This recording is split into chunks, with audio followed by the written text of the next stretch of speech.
Test one.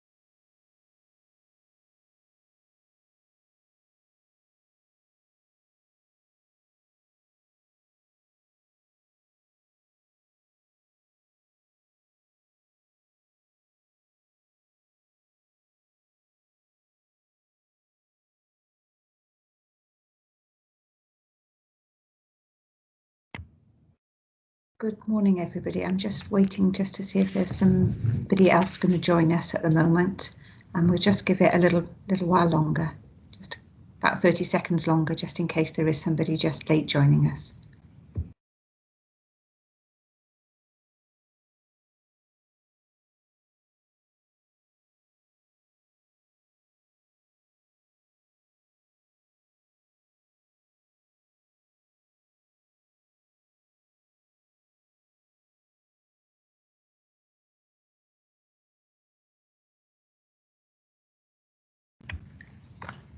Good morning again. I can't see anybody waiting in the lobby, so I think we'll make a start if that's okay with everybody.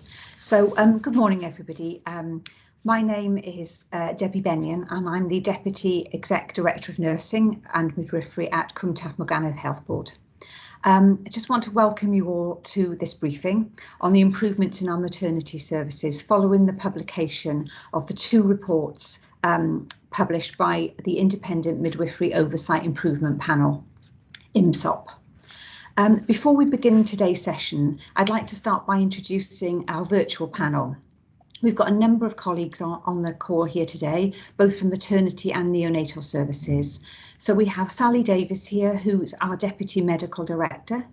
We've got Val Wilson, Director of Midwifery. We have Jane O'Kane, Neonatal Improvement Director. We have Dr. Mohammed El-Shati, who is our obstetric consultant. We have our Head of Midwifery, Kathy Greaves. And we have 2 people from our neonatal team, which is Leanne Richards, who's a senior nurse for paediatrics, and Rebecca Pocket, who's our neonatal governance nurse. Also joining us, I'm delighted to say, is Samantha Gadsend, who is a member of our service user engagement group, My Maternity, My Way. So thank you all for taking the time to join us today. So this morning, the plan is for us to give you an insight into our improvement journey at Cwmtaf Morgannwdd Health Board, and as our key stakeholders, we really value your attendance and contribution today. So in this session, we're going to be highlighting the recommendations made by IMSOP in their reports, and also explain how the improvements we are making are already progressing at pace. Many of you have already been engaged with us throughout this process, but to put today's discussion in context, I'll provide a quick catch up on where we've been and what it has taken to get us to this place, and looking at the path of the whole service improvements. So on Tuesday, the second of the thematic reports from the IMSOP was published alongside a more general report looking at improvement at our maternity services. So back in 2019, Welsh Government convened this independent panel to review the failings in maternity service in the then Cwm Taf University Health Board. As part of this process, the panel has reviewed 160 cases. Women and their families have been front and centre throughout this process, and our health board is absolutely committed to learning from the mistakes of each and every one of these cases to ensure that we are providing the best possible care for our service users. We can never apologise enough for these failings, but we can ensure they don't happen again. Today is about engaging you as our stakeholders so that you can understand how we're responding to the challenges and ensuring the best possible care for our families. Our panel members are here to talk to you about how some of the changes are making a real difference. However, we do acknowledge there is a long way to go, and now is not the time for complacency. We will never forget the mistakes of the past, and I personally like to thank all the families who've worked with us on this journey. The overwhelming positive feedback the service regularly receives from families is testament to the fact staff who've gone above and beyond to ensure the services have continued, especially given the challenges of COVID. Their responsiveness to ongoing change and perpetual challenge is perhaps the best evidence that we can show of the changes in culture and team working in the service. So before I hand over to Val, I just want a note of housekeeping. So we're going to use the chat bar for questions and discussions today, and there will be an opportunity to put questions in the chat bar, and we'll answer those after we've heard from all the presenters. Given the time constraints, any questions that we don't have an opportunity to answer, or if they're very specific to the findings of Monday's report, we will be able to answer those offline at the beginning of next week. We're also recording this session, so we will be able to email you a recording to each of you should you wish to share with your colleagues. So I'll hand over now to Val Wilson, our Director of Midwifery, to take you through some of the improvements that are underway in the service. Thank you, Debbie. Good morning, everyone. My name is Val Wilson, and I'm the Director of Midwifery, Gynaecology and Integrated Sexual Health, and the Improvement Director for Maternity Services at Cwm Taf Morgannwg Health Board. If we start firstly by speaking about the progress report, we were pleased to receive the latest update from our IMSOP colleagues, which spoke to some incremental increases in terms of recommendations, but particularly evidenced the ongoing commitment of the service, I think, during the COVID pandemic in not only making further improvements, but also sustaining the improvements that had previously been made. So very pleasing to receive. As Debbie's alluded to, we are not taking the rest of the work lightly. There is still an awful long way to go.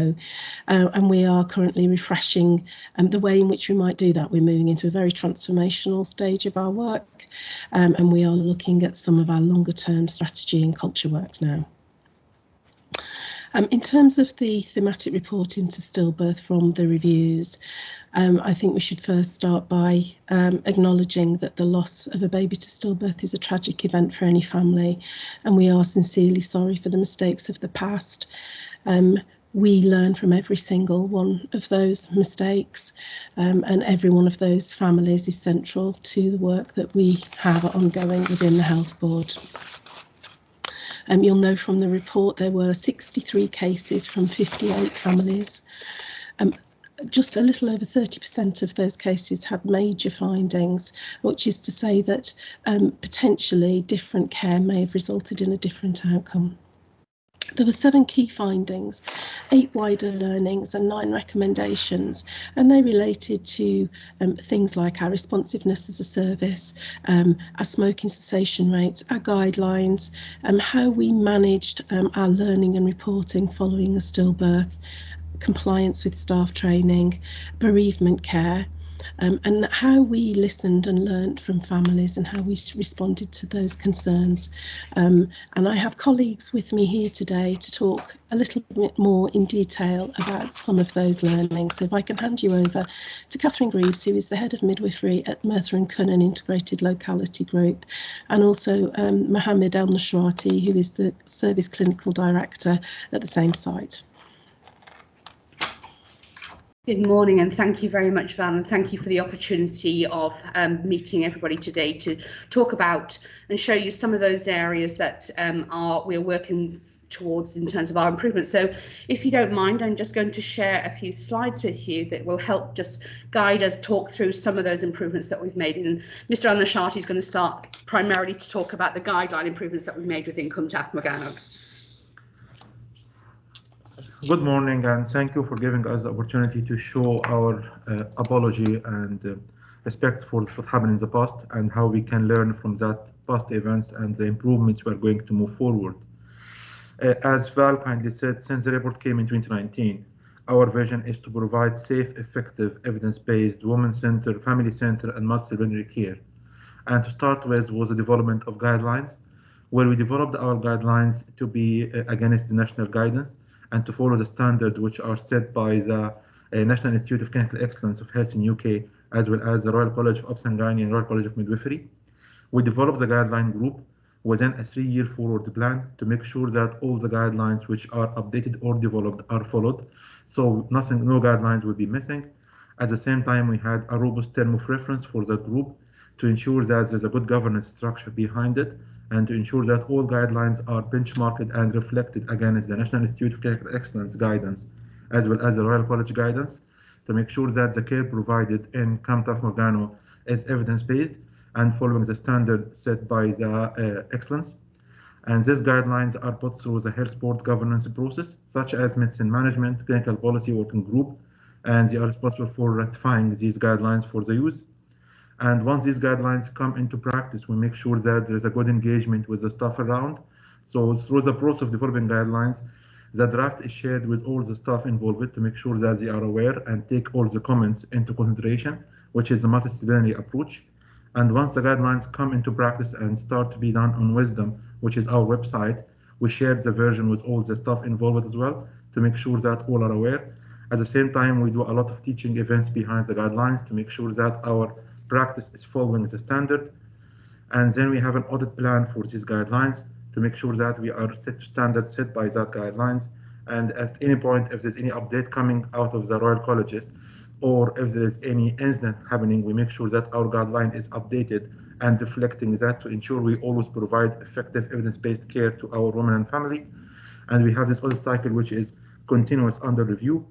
At the same time, we develop our training, which makes sure that the guidelines is part of it to ensure all the practice is evidence-based. And over the last 2 years, we managed to update almost all our maternity and gynae guidelines. And this was reflected in the amount of incidents we have out of that. Thank you.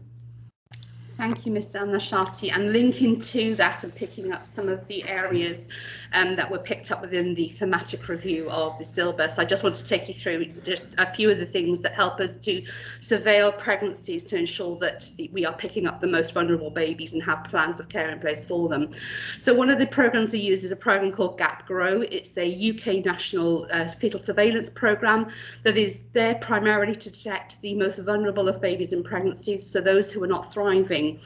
What I would say is that if you have a look there, the UK national detection rates are around about 41% using this methodology, so it's not entirely foolproof, but it's absolutely the best methodology we have available based on research evidence.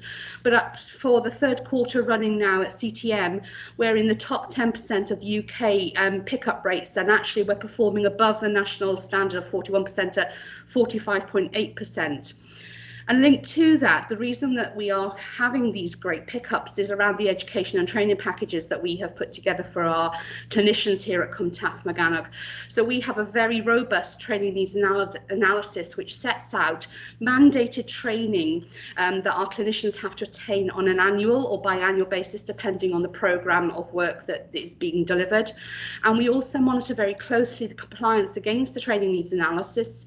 And this is done on a monthly basis, and we have an assurance assurance framework that we use in the service that goes straight from the shop floor all the way to the board, so the board is assured that we are in compliance against that.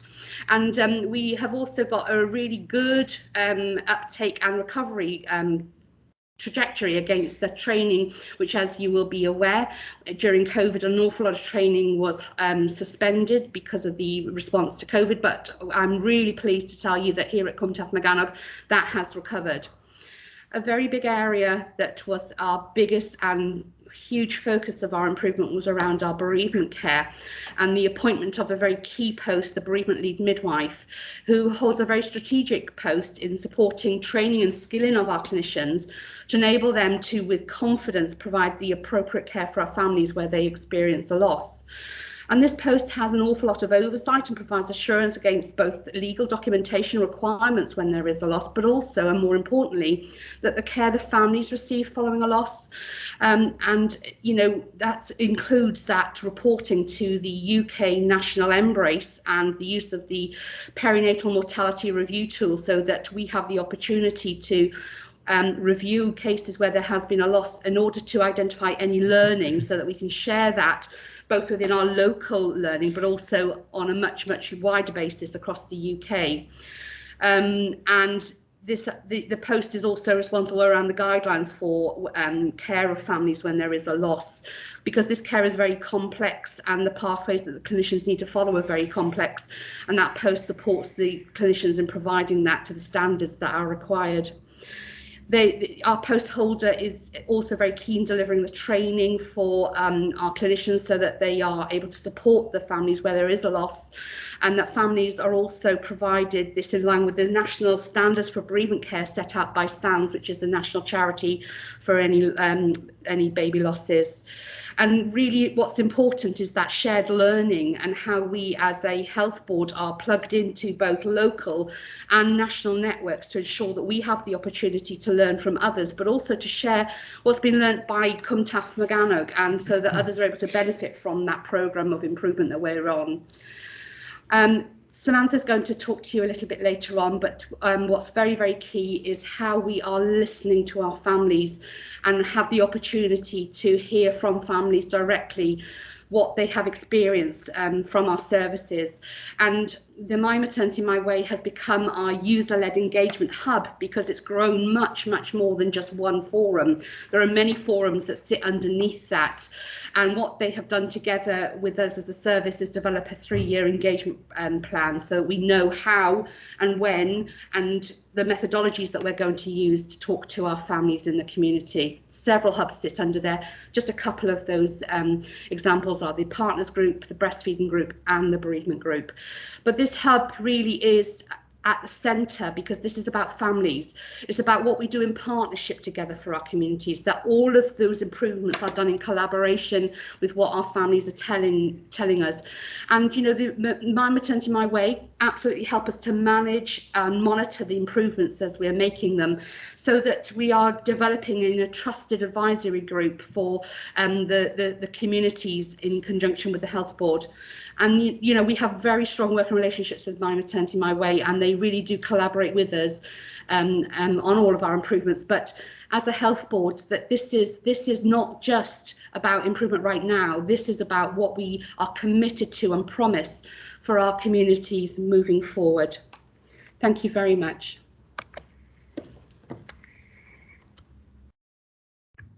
Thank you so much, Kathy.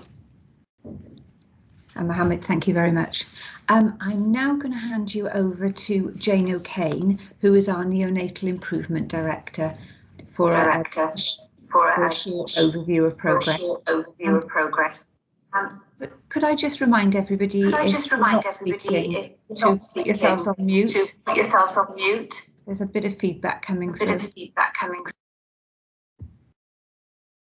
Thank you.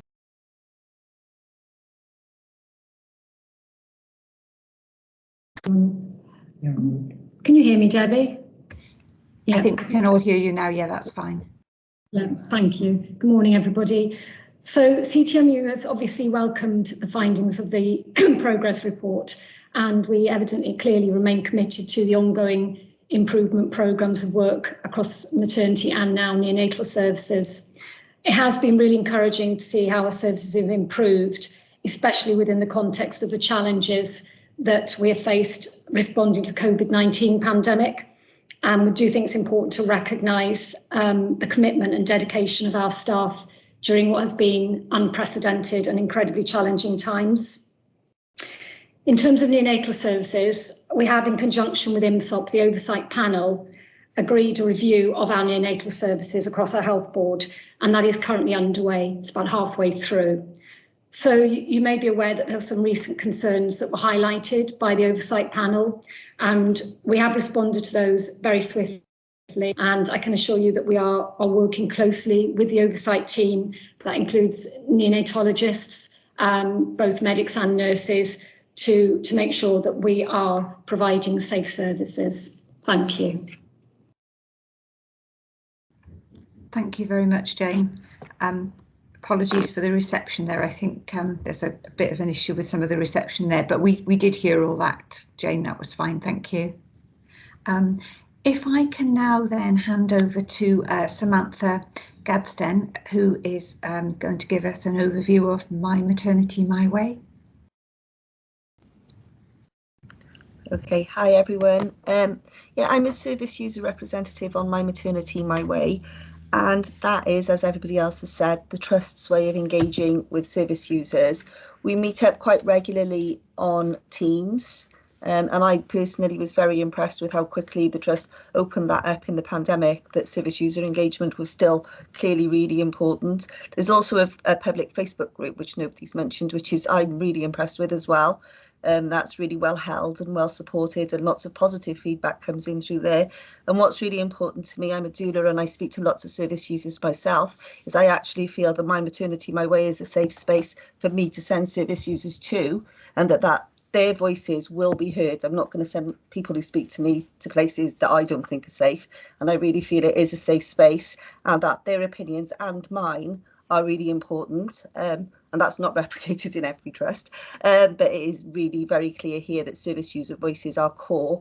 We also get regular updates by email. We get invited to comment on leaflets that the Trust is putting out or initiatives that the Trust is putting out. So if you can't make a meeting, you can still be involved in all the stuff that's going on. There was recently one on Braxton Hicks, there's going to be one on home birth. I can't remember, there's a lot coming out of there. And then there's all the little subgroups that go underneath My Maternity, My Way. And I feel it's a really excellent way of engaging with service users in which their voices are very valued. I feel valued even when I'm sending a message that is difficult sometimes. So yeah, I think the Trust is doing really well in terms of service user engagement. And that's it from me. Thank you. Thank you. That gave us a lovely overview from everybody. That's thank you so much. So those were our presentations, short presentations. What I'm going to do is open up the floor now for any questions to come in through that message bar, and then I will have a little look at them and filter to the most appropriate person to be able to answer that. Now, any questions that that aren't covered, and if time doesn't allow us to, we will be able to do that offline for you next week.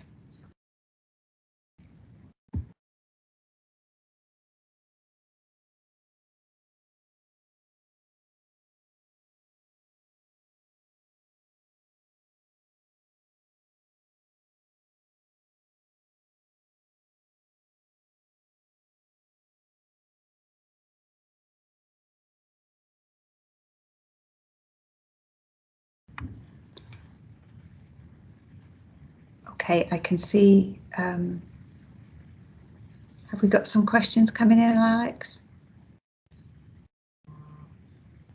Okay, good. The chat bar isn't muted, so I don't know whether people are having problems putting questions in. Okay, I'll just wait one moment till I can see one question's come in, but I'll just wait for just one moment until if anyone is having any problems, could they raise their virtual or real hand? Okay, so.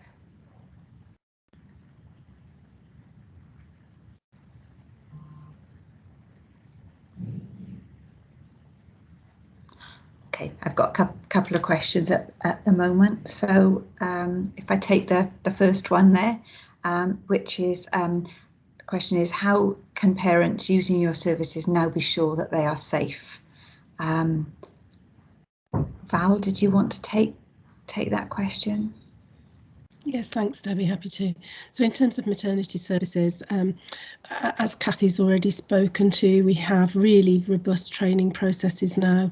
Mr. Al-Nashati talked about our guidelines. We also have regular performance review data. So every month we look at key performance indicators that tell us how we're performing as a service. And that in conjunction with the feedback that we receive from our users. We triangulate all of that to measure whether our services are safe. And then we're also supported by other data, such as we're weighting the 2021 Embrace data, for instance, that will tell us how we perform against the rest of the UK. So there's multiple methodologies. We recently went to the All Wales Performance Boards, where our data comparing us with the rest of Wales was reviewed. So we're confident that we're providing safe and effective and compassionate services. Thank you, Val. I didn't know, Sally or Jane, did you want to come in and add anything further on there regarding neonates? What is going to be jammed? Come on, come here. Are you trying? Is it just not been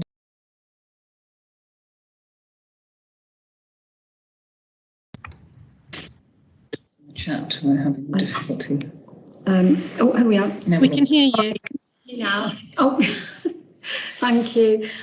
So similarly to maternity services, Neonates has been working to review the full range of governance processes we've got in place and respond to the identified issues and recommendations. So, for example, we have now developed a neonatal dashboard so that we are better placed to analyse our local data and our local service needs and make the improvements and the necessary changes.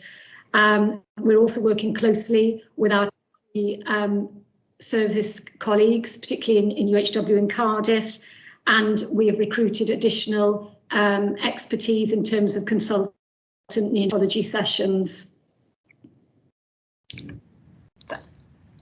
Thank you, Jane. You're doing very well, both of you, considering your IT challenges there. Thank you. Hopefully everybody could hear that. I'm going to go to the next question, which is from Annabelle Lloyd.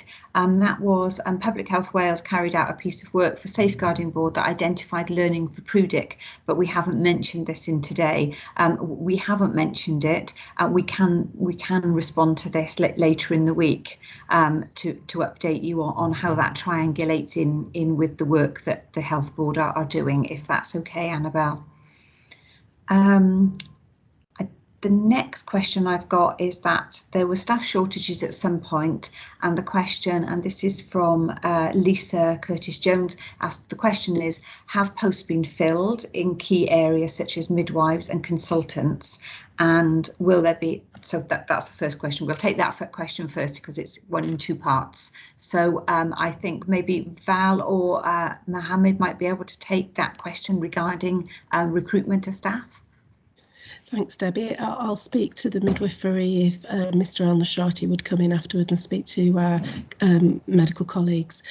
So absolutely, there was a review of staffing requirements and a recruitment early on in the process. So we are compliant with the birth rate tool, which is the national standard for assessing midwifery staffing in maternity services. You know, it's true to say there have been challenges in all maternity services in the UK during COVID, and we've been very fortunate this week to have 12 whole-time equivalent newly qualified midwives starting the organisation. We've recently also recruited a further 6 Band 6 midwives. So we simply don't have an issue with recruitment at Cwm Taf Morgannwg, happily. Our challenges, as I say, in respect of staffing are related to COVID absence, as we work very collegiately across the whole of Wales to support maternity services. I can also answer the second part of the question, Debbie. We have already released our response to the thematic report, and that's available on Welsh on the Welsh Gov website. Mohammed. Thank you. Yes, once the report came out and the review happened, we did a review of our service needs and our gap analysis, and we identified all the ask for that, and we managed to recruit over the last year 5 substantive consultants to cover the gaps which are needed in our service, and they are all now on Health Board. At the same time, we identified other gaps as well in the middle grade and junior rotas, which are about 3 posts and have been filled already as well. Plus the engagement with the Royal College to run through that training initiatives program where supply us with more staff. So we have no recruitment so far in middle grade and consultants, and we have the staff which are able to cover the service and run it safely. Even with COVID, we are prepared for the COVID challenges by having long-term locums to make sure that we ensure the continuity of care, we ensure the standards provision, at the same time cover service safely. Thank you both for that update. And I haven't got a question, but I've got a comment. Thank you, Annabelle, saying a helpful presentation and impressed to hear about the staff engagement and I guess the recruitment of staff. I've got no other questions at the moment. I'll give it a couple of minutes now, in case we get a flurry in at the last minute now.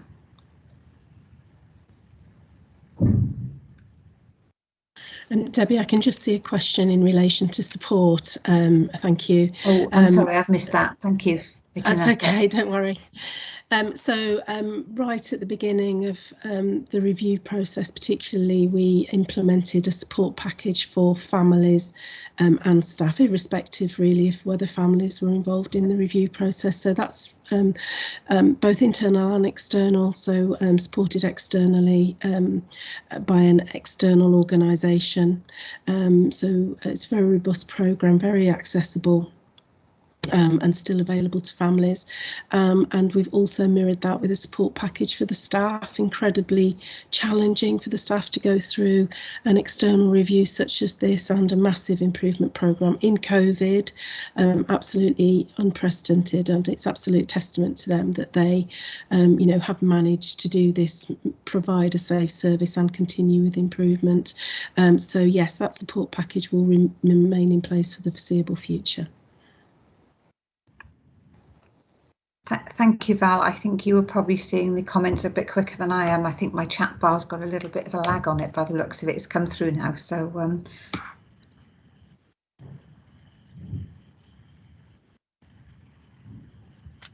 okay. Can I come in there? Yes, there was a follow-up question, I think, from Lisa regarding the communications element. So since this work has started, communications and engagement has obviously been a key activity in support of all of this improvement work, and that has continued right throughout for the last 18 months, almost 2 years. Obviously, you would have seen the media coverage, and we continue to participate in that, but we've done quite a bit of communications around using social media in particular. Obviously, that's dominated during the pandemic, but around so testimonials and endorsements from women and families, and more recently we've done something around different roles within our maternity services as well, and about what it means to be a midwife, what it means to be a student midwife, etc., what it means to be a community midwife, for example. So we're doing a range of different things there, Lisa, and I think one of the most powerful things that we've had are those patient endorsements and experiences coming through and helping to tell the story. So that work continues, and obviously using all of our available channels and continuing to engage with the media as well, and creating opportunities like this to have this dialogue to ensure that we've got opportunity to answer further questions and gain some insights about things that could be of concern or further information needed, so that we can inform our communications on an ongoing basis. So Alex, I don't know if you wanted to add anything further into that. Alex Harden is the communications and engagement manager in my team, who's been working on this a lot. So I'll hand over to Alex.